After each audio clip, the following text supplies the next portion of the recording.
अस्सलाम वालेकुम, सत श्री अकाल। मैं हरमीत सिंह और आप देख रहे हैं सच डिजिटल। सबसे पहले बात करेंगे ईरान के ऊपर जो हमला हुआ है उसके बारे में। पहले अर्ज किया था कि क्या होगा, किस तरीके से वो हमला होगा। अब वह हमला हुआ है।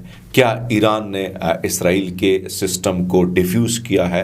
इसराइल जो दावा कर रहा है उसके हक़ाइक़ क्या हैं? वो सारे हक़ाइक़ मैं आपके सामने रखूँगा। आपने देखा होता है, मेरी कोशिश होती है कि मैं ख़बरें दोनों तरफ देखता हूँ, रिसर्च करता हूँ। रिसर्च की बुनियाद पर जज्बाती नहीं, बल्कि क्योंकि हम पाकिस्तानियों की एक प्रॉब्लम है, जज्बातों के भंवर में रहकर हम बड़े खुश होते हैं और बहुत सारे दोस्त हमारे ऐसी खबरें पेश करते हैं कि बस आज इसराइल मिट गया। ऐसा नहीं है भाई साहब। मेरी कोशिश होती है कि हिजबुल्लाह की मज़ाहमत की, इसराइल की, ईरान की, दुनिया क्या सोच रही है, आलमी मीडिया क्या देख रहा है, मैं वो खबरों का निचोड़ निकाल कर आप तक पहुंचाता हूं। इसमें कोई शक नहीं, मेरी टीम मेरा साथ देती, रिसर्च टीम मेरे साथ है। अब ये जो हमला हुआ है, कैसा हमला है? पहले तो ईरान और इसराइल दोनों के मिक्सचर चीज़ों को निकालते हैं, फिर और खबरें भी मेरे पास हैं। आपको पता है कि इसराइली फ़ौज ने कल रात गए, सुबह 5 बजे मेरे ख्याल में ये हमला हुआ है और आधी रात को आप कह सकते हैं, यानी सुबह का, हमारे पास तो सुबह का टाइम था। उन्होंने कहा है कि हमने मिसाइल तनसीबात, ज़मीन से फ़िज़ा में मार करने वाले मिसाइलों और दीगर फ़ौजी अड्डों को निशाना बनाया है। जबकि तेहरान कह रहा है कि हमले नाकाम हुए हैं। और गैर मुल्की खबरसार इदारे AFP के मुताबिक सयूनी फ़ौज के एक बयान में ईरान पर फ़िज़ाई हमले मुकम्मल कर लिए हैं। इंटेलिजेंस की बुनियाद पर इसराइली दिफाई फोर्सेस ने मिसाइल बनाने वाली तनसीबात को निशाना बनाया। इन मिसाइलों से इसराइल पर हमले किए जाते थे। अब मैं इसका तज्ज़िया आपके सामने रख लेता हूँ। चूँकि ईरान कहता है कि जो मिसाइल दागे थे उसको हमने डिफ्यूज़ किया है, हमने इसको नाकाम बना दिया है। इसराइल कहता नहीं भाई साहब, वहाँ से जो हमले हो रहे थे, ख़ासकर ईरान से जो हमले हो रहे थे, हमने उन हमलों को नाकाम बनाया है। अब इस सारी सिचुएशन में मैं आपके सामने तज्ज़िया रख लेता हूँ। आपको याद होगा, और फिर वो कहते हैं कि भाई साहब जो इसराइल पर हमले किए जाते थे, हमने उन तनसीबात को धमाकों से निशाना बनाकर तबाह किया है। अब ये बयान, ईरान का बयान आज से 25 दिन वाला पहले निकाल दें। और जो ईरान ने हमला, क्योंकि पाकिस्तान के बहुत सारे टाउट साफ़ी, बहुत सारे लोग जो मगरब की दुनिया में ज़्यादा खुश रहना पसंद करते हैं, तो और हकीकत से दूर रहना चाहते हैं। प्रॉब्लम ये है। और इंसानी हुकूक हमें तब याद आते हैं जब हम मगरब में कुछ होता है तो हम कहते हैं इंसानी हुकूक।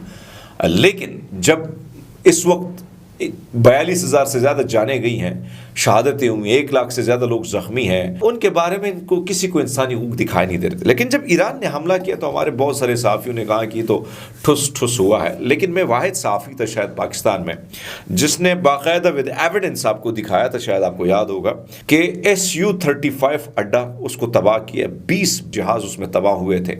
फिर मैंने आपको बाकायदा ये खबर भी मैंने दी थी, पहले मैंने ईरान से कंफर्म करके दी थी कि ईरान ये दावा कर रहा है कि $53 मिलियन का हमने नुकसान दिया है इस हमलों में। उसके बाद फिर क्या हुआ, इसराइल के यरूशलेम अखबार ने भी वो खबर निकाली और ने कहा है कि $53 मिलियन का ईरान के हमलों से नुकसान तो हुआ है, लेकिन अभी भी हम कलेक्ट कर रहे हैं एविडेंस को कि और मजीद कितना नुकसान पहुंचा है। और ईरान ने कहा था कि हमने उन जगहों पर हमला किया जहां सैयद हसन नसरुल्लाह को शहीद किया गया, जिस अड्डे से जहाज़ों ने उड़ान भरी थी।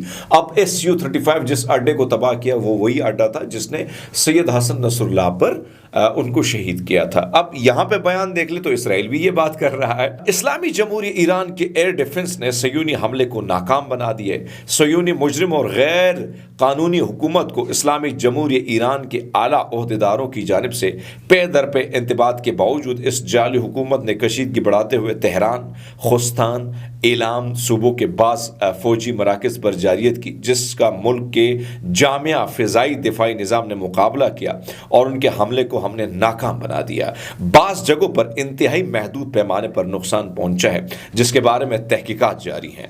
ईरान के एयर डिफेंस के जो मरकज़ है उनकी जानब से दुश्मन की अफवाहों को नज़रअंदाज करने और ईरान की रस्मी खबर रसाय मरकज़ से खबर हासिल करने की दरख्वास्त की गई है। अब ये ईरान कह रहा है। अब मैं आपको लेके जाता हूँ चैनल 13 के दिन। वो चैनल 13 ने कहा है कि जो मीटिंग्स हो रही थी, बड़ी बड़ी मीटिंग्स हो रही थी, बड़ी बड़ी बैठक हो रही थी और हम ऐसा हमला करेंगे, हम वैसा हमला करेंगे। अब इस सारी सिचुएशन में क्या हुआ है, यानी इब्रानी चैनल जो है चैनल 13 वो ये बात कर रहा है कि भाई साहब सिचुएशन ये है कि आपने तो धोखा किया है, आपने ढकोसला किया है, आपने अवाम को मायूस किया है। आपने इतनी बड़ी बड़ी बैठकें, इतनी बड़ी बड़ी मीटिंग्स बुलाकर आपने ये बात की थी कि भाई हम इतना खतरनाक हमला करेंगे, ये दूसरा हमला है ईरान का, एक नहीं है।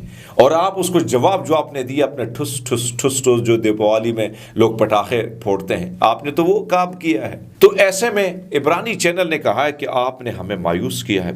इसराइल के जो होम मिनिस्टर यानी वज़ीर आज़म है नेतन्याहू और गैलेंट वज़ारत दिफा जो हैं वो हेडक्वार्टर में ज़ेर ज़मीन कमरे में छुपे हैं, उनकी तस्वीरें इसराइली होम ने जारी की और उन्होंने कहा कि ये देखो अपने अपने लीडर को देखो, ये छुपे हुए हैं, ये इनका अंदाज़ा लगा लें, इनके खौफ का अंदाज़ा लगा लें और ये ईरान पर हमला करे और ये कहते हैं कि हमने बड़ा हमला करना है, हमने ये करना है, वो करना है। लेकिन हमला ठुस था, हो गया।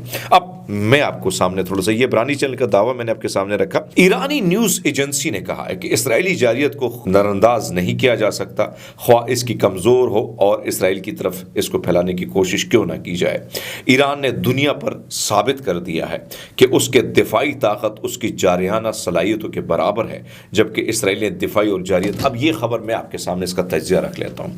अब आप देखें इस हमले के बाद आप खुद कंपेयर करें। इसराइल पर ईरान 2 हमले करता है, पहले हमले में वो कहता है अलर्ट हो जाओ, हम फलां जगह को टारगेट करेंगे, और वो मिस्र, उर्दन, दीगर मुस्लिम ममालिक ने रोकने की कोशिश भी की, क्योंकि चमचे के जो हैं ये तो नज़र है ना सामने, फ्रंट पे इसराइल को सपोर्ट करते हैं। अब जब वो हमले हुए तो उसमें भी नुकसान हुआ। दूसरा हमला जो हुआ उसने तबाही फैला दी इसराइल के अंदर। तो इस सारी सिचुएशन में कंपैरिजन अगर कर लेते हैं तो दोनों को कंपेयर कर लेते हैं, इसराइल की ताकत ना होने के बराबर है। यानी इसराइल और ईरान को अगर दोनों को कंपेयर किया जाए, जो डर और खौफ पाकिस्तानी मीडिया में फैलाने की कोशिश की जाती है वो मैंने आपके सामने रख दिया कि भाई सब ये सिचुएशन है, हालात ये हैं। अब थोड़ा सा आपके सामने कुछ और सिचुएशन रख लेते हैं, ख़ासकर इसराइल के शुमाली महाज की थोड़ी सी बात करते हैं। हिजबुल्लाह की शोमीरा फौजी अड्डे पर हमले में इसराइली मीडिया ने इब्तिदाई इतलात दी हैं कि 6 इसराइली फ़ौजी हलाक हुए हैं, जबकि दर्जनों ज़ख्मी हुए हैं। उसकी तस्दीक इसराइली मीडिया ने की है। एक ज़बरदस्त हमले से अड्डे पर धुएं के बादल उठते दिखाई दिए हैं। इसराइली मीडिया ने तफसील मज़ीद बताने से इनकार कर दिया है, लेकिन हमने बता दिया आपको कि 6 एहलकार जिसमें बड़े बड़े अफसरान थे उनको हिजबुल्लाह के इस बड़े झटके में मार दिया गया। तो के लिए बहुत सारा ख्याल रखिए, बहुत शुक्रिया।